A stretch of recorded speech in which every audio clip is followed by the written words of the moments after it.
Roger, roger. We would be honored if you would join us. In the Clone Wars, we've seen our share of battle droids, and with them, just how unintelligent they were. With droids such as R2-D2 and even C-3PO made by a little Anakin Skywalker, it raises the question, why didn't the Separatists have smarter robots if all it took was just a universal program? The answer is one that will tie in Palpatine's hand and mentality with everything that he's touched in the Star Wars universe. I'll first start by saying that Stormtroopers were also not nearly as good as the clones were. Why is this? What went wrong? Well, Palpatine didn't care for trooper quality by the time of the Galactic Empire. Rather, he cared for more of a dominating presence with numbers and intimidation, feeling that sheer army size outweighed their need for performance or expertise. The B-1 battle droids were expendable. They were meant to die, as they could do things inorganic soldiers couldn't, unless they had suits, of course, such as fight in space or deep underwater.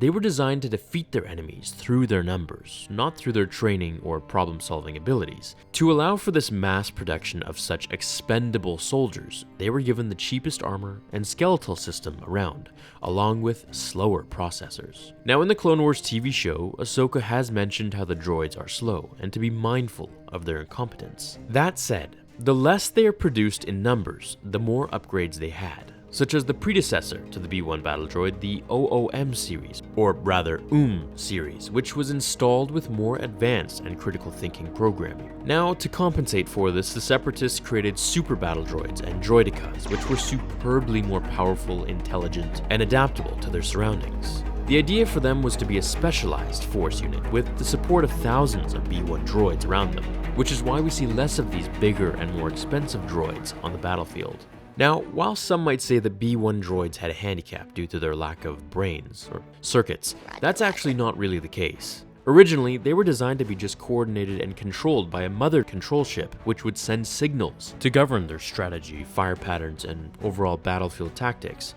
They were built and made to do exactly what we saw: absorb blaster fire, distract the opponent from the bigger droids, to continuously walk towards the enemy and just fire their weapons. They could have been upgraded as time went on, however, it wasn't really something that we got to see much of. Now, I do believe if they arrived in the mass numbers that we saw in The Phantom Menace, then even Jedi backup would have proven to be a daunting task. Which is true because certain missions in the Clone Wars were pretty hard.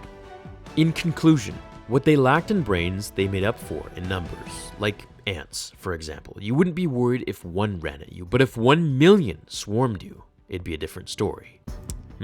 I wonder if the same thing goes for 1 million Jar Jars. Lisa called Jar Jar Binks. Thanks for watching, guys. I hope you enjoyed today's episode. Stay tuned for the double upload coming in a few hours. That one will be a funny one while delivering the answer to the question. You'll see. Until we meet again in the next video, have an awesome day wherever you are watching this. And as always, my fellow Jedi and Sith friends, remember, the Force will be with you always.